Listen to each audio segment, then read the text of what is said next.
Welcome to Pax Europeana here at the day of the European Council. I wish the European leaders wisdom, and I will now say what is most important. Of course, it's Ukraine, Slava Ukraine, the victory of Ukraine for next year in 2023, and the defense of Ukraine and helping the Ukrainians.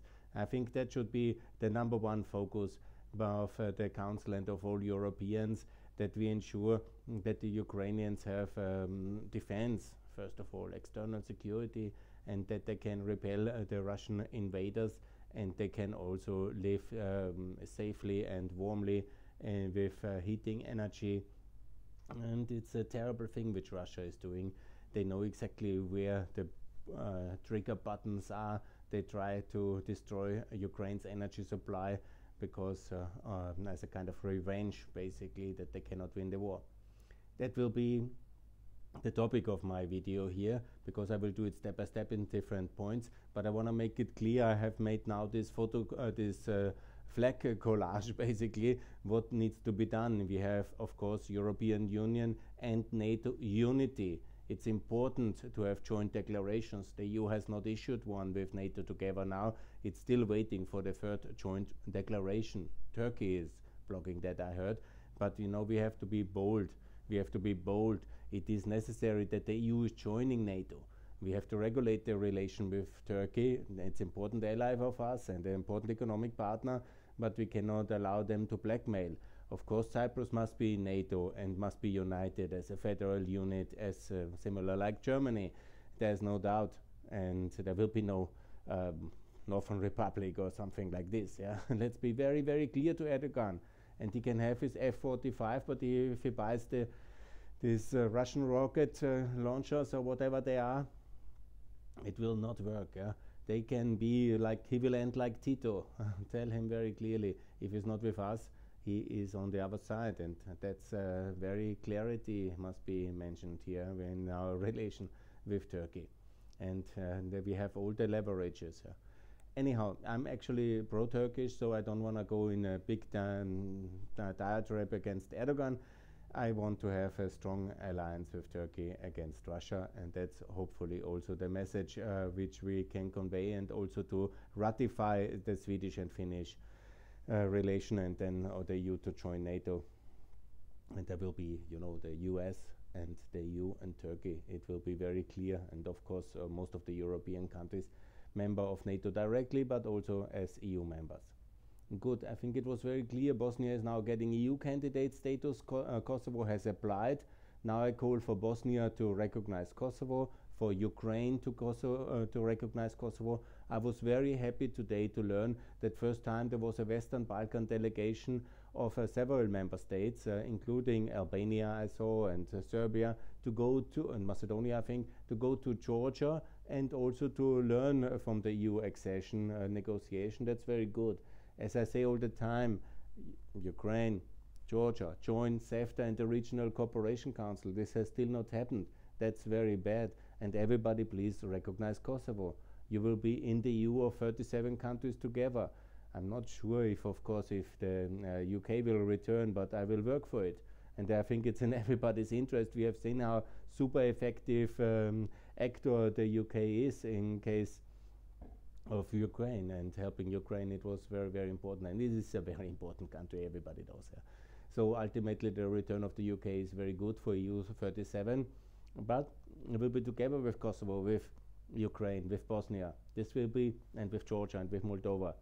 The countries, I've not put the flags, but you know I'm very loyal supporter of the fast-track EU accession of Montenegro, of Albania and of North Macedonia. And they can be in 2 years in the European Union. I know very well, I worked in all the countries very much on this governmental level. I know very well they're all ready.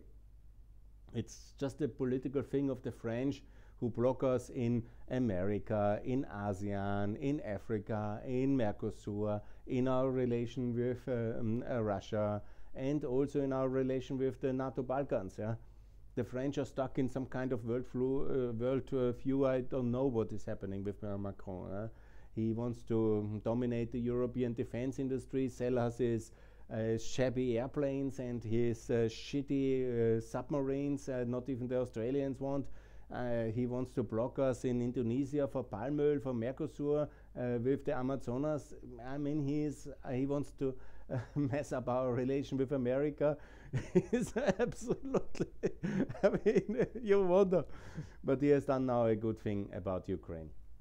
Organized this conference in Paris, and it's very important. And you know, I have a lot of passion and friendship for the French, and you know, the European France is very important, but not the French Europe. So ultimately, what we need to do about Ukraine, obviously, I call the whole year now for a 1.5 trillion, and now it's probably needed a 2 trillion EU debt deal. Mr. Lindner is blocking it, and it's very problematic, but we need it.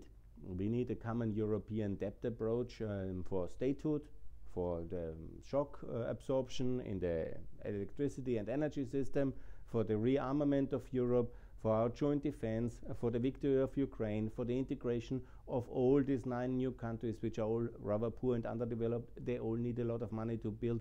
And of course, we need a lot of money for the reconstruction of Ukraine. Alone, Ukraine will cost 750 billion. Do you want to pay that alone, Germany? Do you want to sell the bill to the Americans like after the Second World War?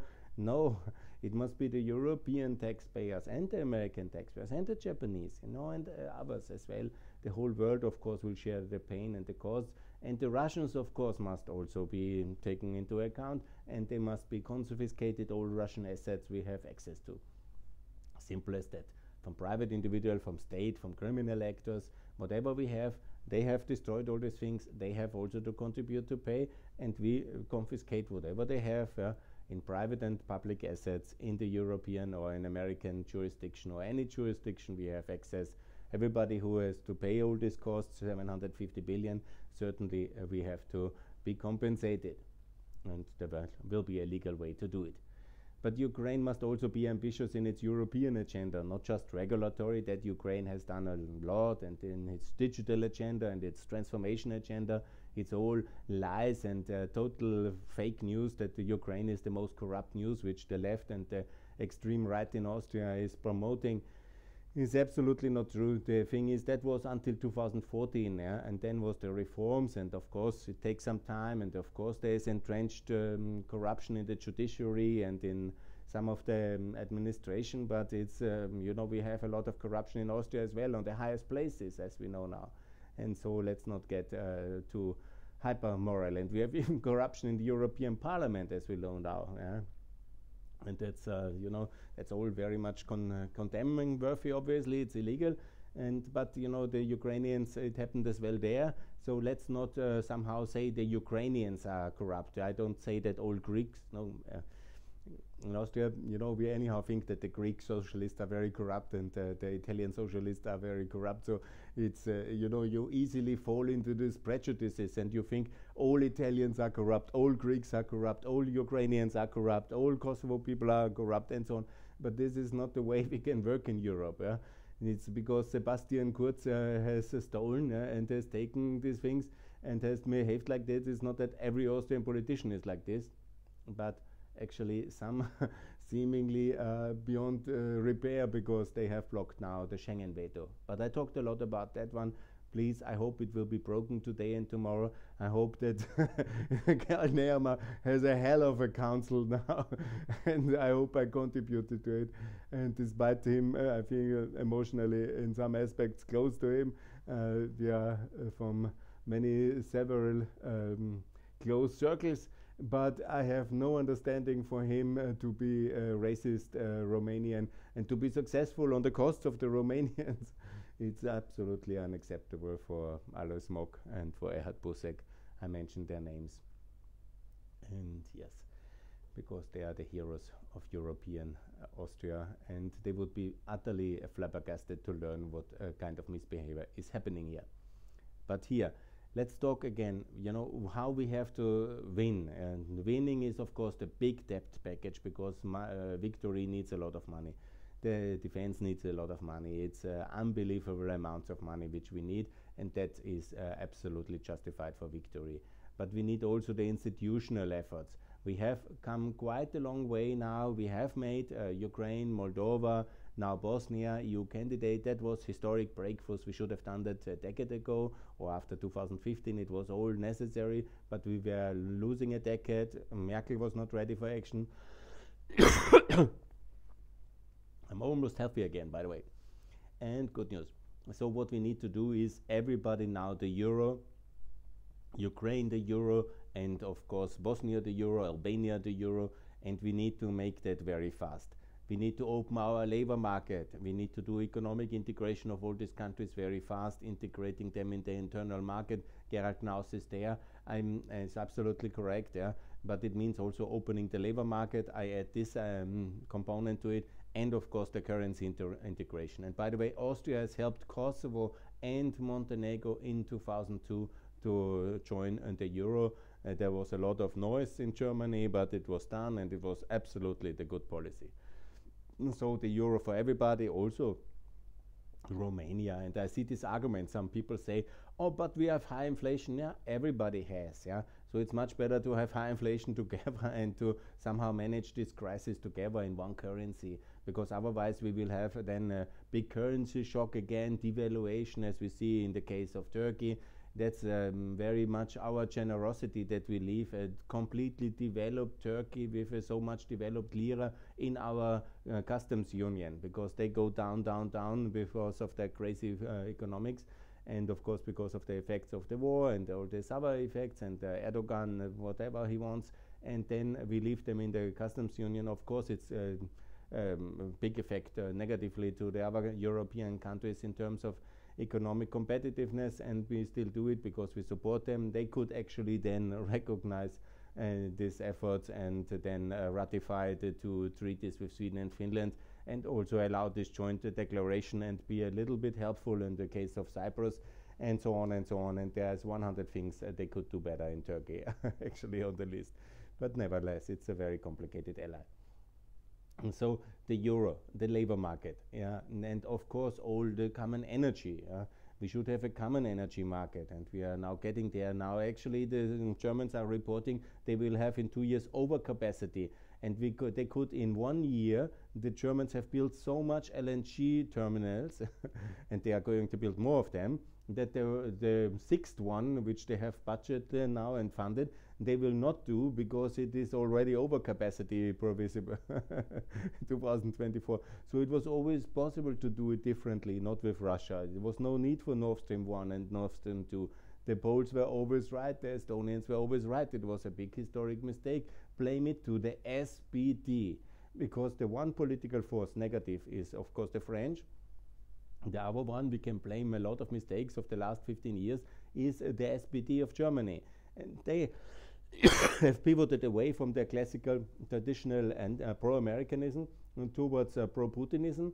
They've seen the rise of Putin as an opportunity, and they attached their whole energy politics. They have done the Ostpolitik in the hyperdrive. Schröder got very rich in the process, and that's exactly the situation. And additionally, they have been protectionist on the western side. Yeah, they have killed the TTIP, and that's the mess we are in today, and we have to fix it. And still, Mr. Lange, he is the Bernd Lange, he is still the head of the Trade Committee in the European Parliament. Yesterday was the ASEAN summit with the Southeastern Asian nations, a very important summit. It was attached to the EU Council, and there the Philippine Prime Minister Marcos Jr., he was coming and let's do FTA, and then they said let's do an ASEAN FTA. And you know why we are not having it? Because of Nutella. Yes, because of Nutella, because there's palm oil inside, and the German Greens have discovered that palm oil is killing the palms and then the Amazonas there, and this is one of the most important export products of Malaysia and of Indonesia. And then they have decided, the German Greens, that we have not to trade with the friends from ASEAN, with peaceful democracies there, not all of them, but with a very important, there are 650 million people. And of course they have a lot of resources. Hello, the Dutch went there to berserk, to colonize it, to take everything from them. So it's not a big secret that they have a lot of resources there, and it's a big market, and it's prospering now, it's getting very rich there. due to openness and globalization. They have already agreements with many other countries in the world, and then the Europeans don't have it because the German Greens have discovered Nutella is a problem, palm oil, saving the, you know, and that was even going to the WTO, and we were all getting, the WTO was going crazy with us because we have this kind of bizarre niche topics, and then they are so important for the other side, yeah. And then we have blocked the trade agreement. And even Ursula von der Leyen yesterday, just very modestly, we could do it maybe as a long-term vision, ASEAN EU FTA. We started in 2007, then came the financial crisis, and we all went protectionist bankers, and Macron and the German Social Democrats took the control in a tandem of destruction. Not Macron, but this is a bigger French politics. It was also Sarkozy and Hollande.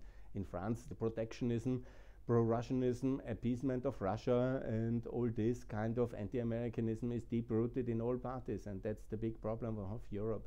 That's fundamentally the biggest problem. That's why I made also a podcast. We can do EU without France as well. If they want to go that way, we don't need them, ultimately. It would be a pity.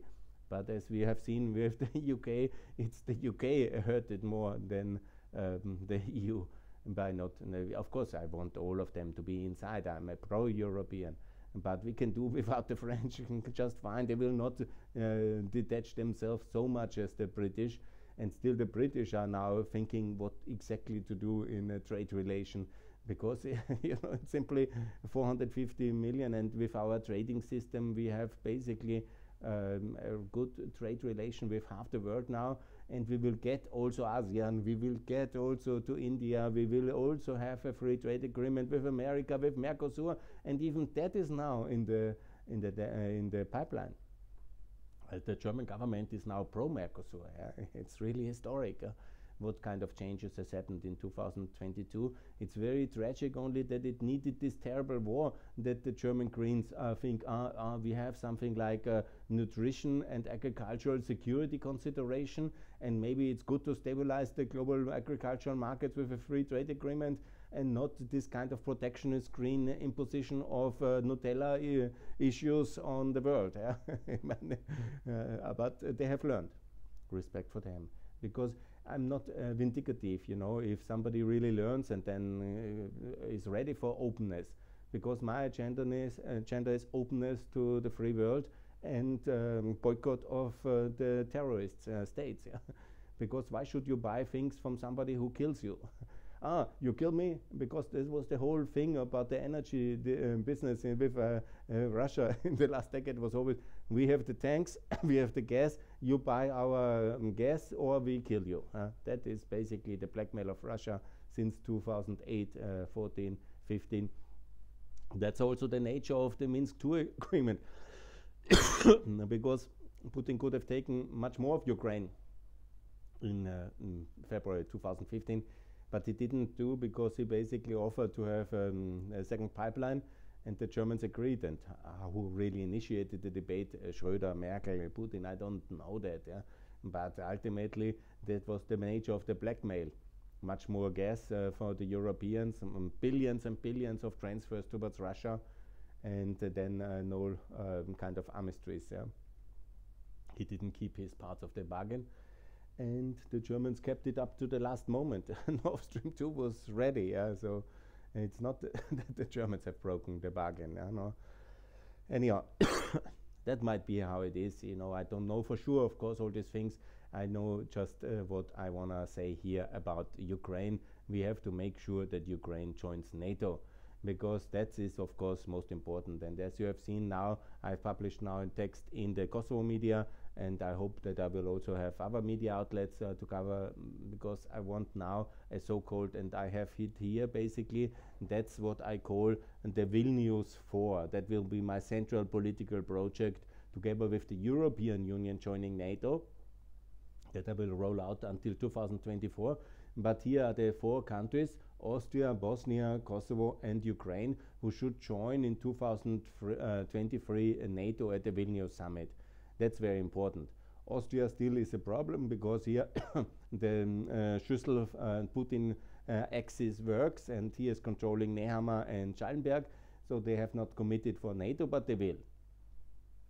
my campaign will be relentless, and the geostrategic situation will change Austrian public opinion. I'm confident. Bosnia is anyhow a majority there for NATO all the time since 95, because the majority is Bosnians and Croats, and they are and Bosnian Muslims, Bosniaks, and the Serbs are against it. They are the minority, 1/3, and they have unfortunately this Dayton agreement, which gives them some kind of veto on foreign policy. That's why Bosnia has not recognized Kosovo. That's why Bosnia is not in NATO, because of that. Yeah. So I have made also many interviews that also the Americans are now pushing very much for a powerful association of Serb municipalities. That cannot be in Kosovo. That cannot be.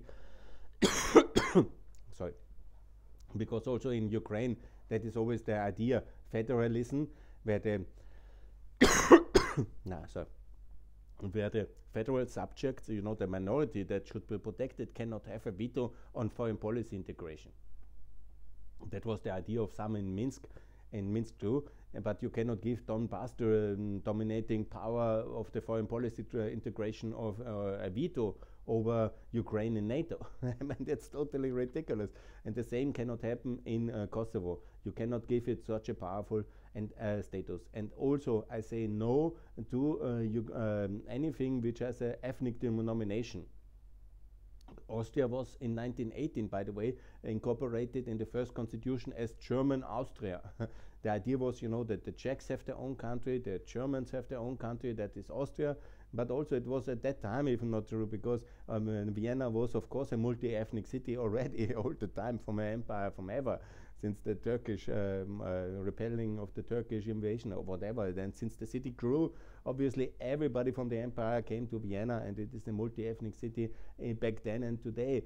So the nomination German Austria was wrong, and it was also not useful, and it's also not good, because should you make an ethnic test to be then a German Austrian, like a name check, that some guys did later, and that was the terror regime of the Nazis. So do we want this kind of Republika Srpska? Do we want to have that only Serbs live north of the Iber in Kosovo, and no Albanians, and no Roma, and no Bosnians, and no Montenegrins, and no Turks, yeah, or whatever there lives in a minority, and then they are sent away because that's Serbia? I mean, you know, or should only Germans live in Germany?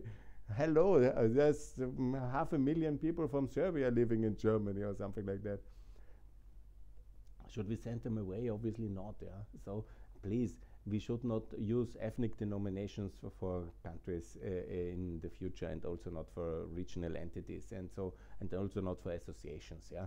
And also actually not for political parties, in my view, because it's the basic problem of the Srpska lista in Kosovo. All Serbs must vote for Srpska lista. Is there no kind of other dividing issue, like a ideological issue, or Christian Democrats, conservatives, liberals? Yeah. Is it ethnicity that decides everything? Yeah, and that's a different world. Yeah, I don't want to be part of it, and nobody really wants to live in such a world. Yeah. And this is very important, I think so, because anyhow, so here comes the thing. These 4 countries together, it's very logical, and Kosovo anyhow has now applied for the EU. That is historic, that is very important. They've seemingly got the green light. The association, I have made many interviews, we can be some devolution, can be also separate meetings of the minority municipalities. If they want to have 2 association of municipalities, like because that's already exists, and there is a lot of minority rights in Kosovo, enough actually, and really wonderful situation. They basically have much more rights than Austrian municipalities in the municipalities in Kosovo, and it's very modern European written constitution. I know very well, you know, all the people who were writing it, they were the best constitutional lawyers of Europe and of America, so please. But okay, if that America wants to have such an association, but not as Serbia, not as with an ethnic denominator, and not with foreign policy veto rights or something like this. Yeah, but you know, if that's the price for getting in NATO, but then you know you're asking something very difficult from Kosovo, then the Americans should also do something difficult and get Kosovo in the Partnership for Peace. Yeah? Okay, then you have to confront the Spanish and the Romanians, yeah. Send them aircraft carrier, send them your diplomats, yeah. If you cannot tackle the Spanish or the Kosovo issue, then how you want to win the war against Putin's Russia? I'm sorry. So point is like this. Here we have Ukraine and Austria and Bosnia and Kosovo, 4 countries together. I'm absolutely in favor of Ireland, Malta, Moldova, and of Georgia to join NATO, but if they are not ready, okay. For me, you know, understand me, I'm also Austrian. These are the countries I care most for. I care for Ireland, for Malta. I was there many times, for Georgia. But, you know, the Georgians seemingly have a very tragic government, which is very much towards appeasement, and they want to, they don't want to even release Mr. Ivanishvili. And that's a very terrible thing, because he's very sick now, and they don't give him care. I told on Twitter already, I will not support Georgia anymore if they will whatever Ivanishvili will. So Saakashvili, so I made a mistake. Saakashvili is the hero. Ivanishvili is the Russian-funded oligarch, the former. It's basically the reason for this appeasement. Good. Enough of Georgia, because I really love it, but I want to focus on these 4 countries. These 4 countries are the immediate danger from Serb or for Russian aggression. Russian war is already happening. So how to get, because that's always the argument I want to explain and how to want to make. Of course, I say we have to liberate Ukraine the same way like Kosovo. We can maybe not go into Crimea and into the occupied Donbass pre-2022, wherever I regret that. I want to have the full liberation of Ukraine and of all Ukraine, absolutely, as a long-term political aim, like German unity. But the membership of Ukraine in NATO is absolutely possible. And if you say, then some people say, yeah, we cannot take countries with active problems into, yeah, that's all, you know, nice legalistic arguments. Then change the articles of NATO. You know, I really couldn't care less. Yeah, you know, the situation is, if there's a political will to impose a settlement on Russia, basically, because how we do it, we basically give all the tanks and all the material and even secretly the manpower and the air power and the sea power to liberate everything but Crimea and the occupied Donbass, push Russia into the 2021 lines, or as they're called, 24 February lines, and then put Ukraine into NATO and say, Russia, if you ever come back over the Crimea Isthmus or over the demarcation line, the division line of February 2020, then we will be there, and we will be with the full force of NATO there, and they will never do it. And you know, that is basically the principle of deterrence. Yeah?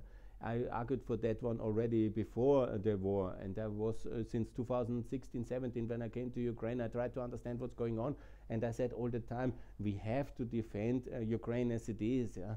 Reconquest and liberation will be very difficult. I was often attacked by some Ukrainians. They said, no, we have to give weapons for reconquest. That's, you know, that was also the wish of many Germans, to be united with American help, but that's unfortunately not possible.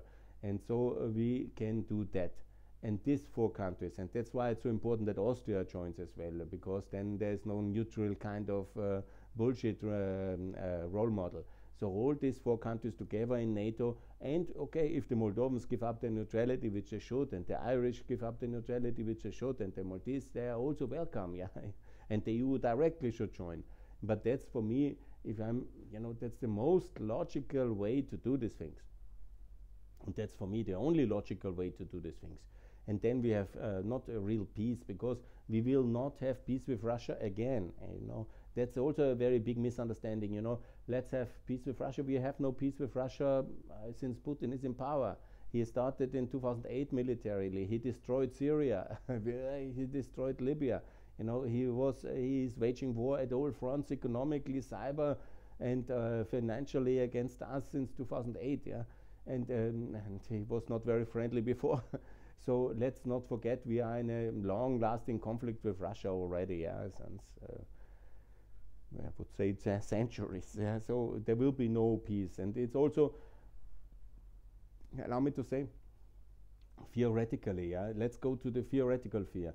Do you really think that makes sense for Europe to have a gigantic Russia next to us with like always like a catapult ready to strike at their will, and we always live in the shadow of this dangerous Russia?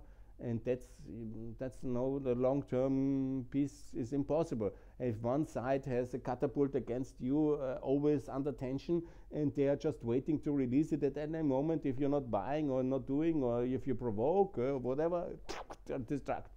You know, that's not a very good medium long-term vision. So I always argue in favor of the dismantlement of Russia.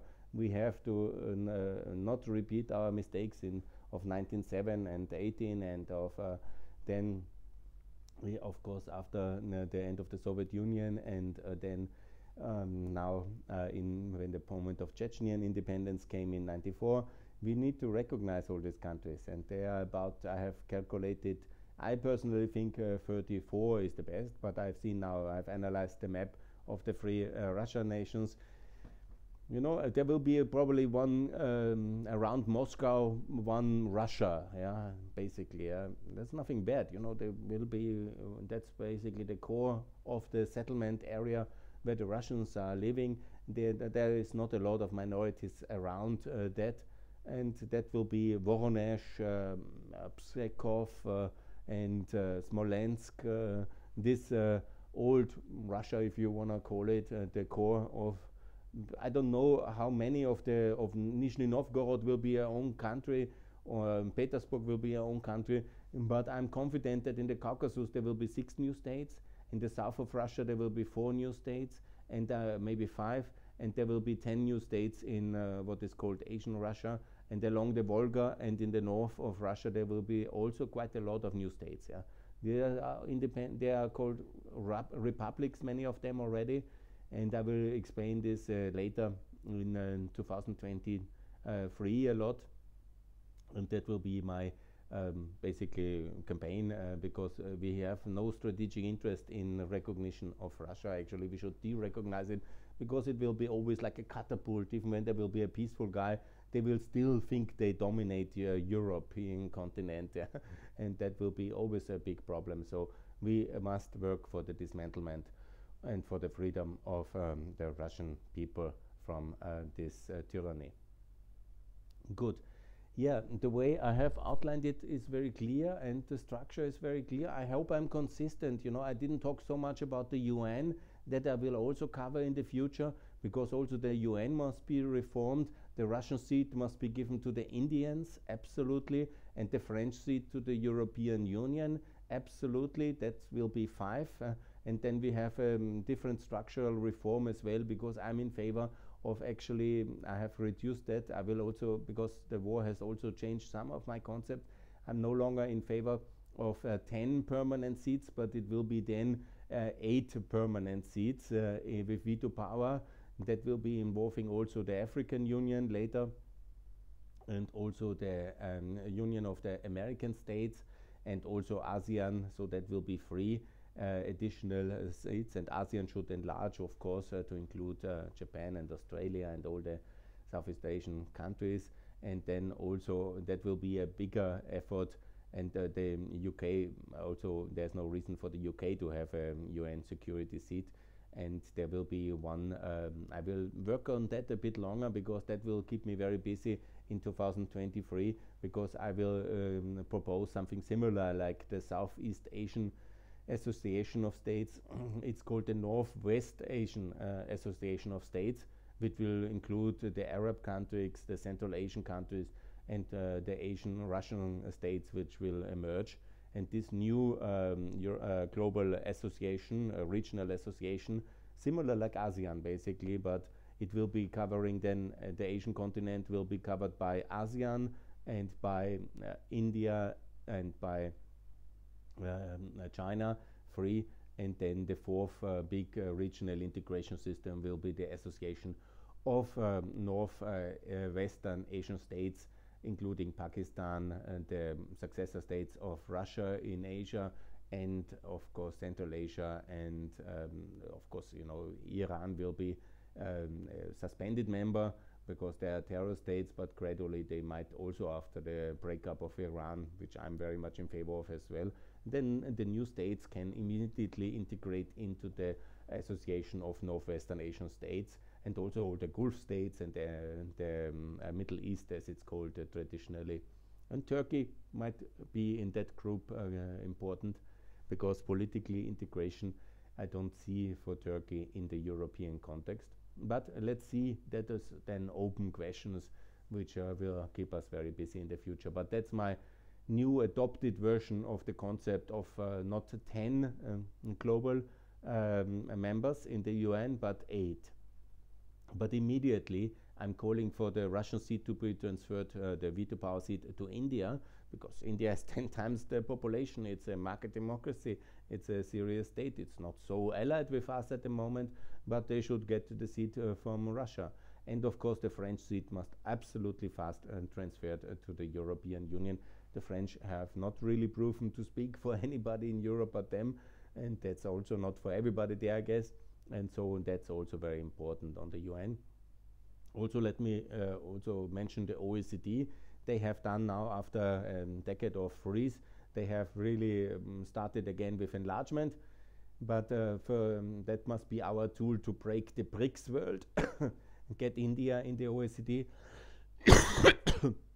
get Brazil in, and Argentina, and enlarge that. That should be basically the second level UN competitor for the free world. We don't need a summit of democracies and union of democracies. No, we have the OECD. That will be the union of market democracy. It's working, and now we have about 40 countries, and we will get half of the world are free market democracies, and get them in very fast. And so we enlarge that organization systematically, and that will be extremely powerful tool, together with the reform of the UN, and of course with the enlargement of NATO, because NATO will be the backbone of the world order, of the peaceful American-European order, as ever you want to call it. But this will be, of course, for the long term, the stability anchor of the world. And the Chinese want to challenge it. I would not recommend it, and I don't think so, because, as you know, I think they will not go for armed confrontation. Nobody will after the defeat of Russia and the dismantlement of Russia. Everybody will be really very careful not to repeat that destiny of Russia after the dismantlement and the defeat. Good. Now I want to say Slava Ukraine to the heroes, and we are all sitting in warm Europe, and we have maybe a bit of higher energy costs, but they are fighting and have no energy, and have the Russians in their backyard, and they have the drones from Iran coming above them. I feel very much with my Ukrainian friends. I do these activities also for them. I do it also for Kosovo. I do it for Bosnia, and I try to present a holistic worldview of Western thought and of institutional answer to the Russian aggression, which I hope is useful. And I hope today and tomorrow in the council there will be leadership. I hope that the Americans, some of them will listen to this and also get the courage, not to appease Serbia, but to confront it, and not to somehow delay integration in NATO, but integrate the countries who want to join and promote NATO membership, because it's absolutely very important also for the debate in America. The more countries join, the more also the burden of defense is shared by many taxpayers, but it's also a vindication of the strategy of North Atlantic unity, of the security backed by American power and by American initiated institutions like the EU and NATO and OECD, and all this strategy works. And then the American taxpayers and voters will also endorse this strategy and somehow not fall into the Trumpian trap paid by Putin, which some of them fell for in the past. So that's very important as well. Good. That's my concluding video. I will maybe do some more, but not in the coming days. Now the season is over. I will do some podcasting, and I will also be active on other Twitter feeds and all these things. But I want to thank you very much for all this attention, for all this interest. It's now 1,200 already subscribers. If you can subscribe, I would be very happy. And if you want to listen to my videos. I have now close to 2,000 videos online, and it is all about Albania, Ukraine, about Kosovo and Macedonia, Serbia, all the 9 countries. I explain economics, I explain politics, I explain defense, and I try to advocate for a strong Europe allied with America in NATO, with a strong OECD as a global outreach organization, and also for the strong WTO, by the way, UN reformed, and for the defeat of Russia, the dismantlement of Russia, and that there will be peace based on strength and on our values, these European American values, however you want to call them, but it's basically that you are free and secure and you can work on the decent basis of the law. I think that's what we should all be able to build our lives on, and there shouldn't be any tanks or Iranian drones destroying you. There shouldn't be any chaos. There should be order, and this is based on the experience of the disasters of World War II, the Cold War, and now the Russian wars from 2008 onwards, and the Balkan wars, of course, from Serbia. I think we can build decency based on values and on rights, and that is what we should do, and that's what I'm promoting. That's Pax Europiana. I thank you for your attention, and I'm looking forward for cooperation, for your interest. I say thank you. I wish you happy holidays and success for your family's health. I had, unfortunately, now my father passed away. I miss him a lot. I loved him. I love him. He passed away just in these days, and I miss him. And so I wish you all health. I wish you happiness. I wish you to have success economically as well. That's also important. I wish you and your loved ones happy holidays, and I wish you a successful year 2023, bringing along victory of Europe and America together against the forces of evil which Russia is representing under Putin.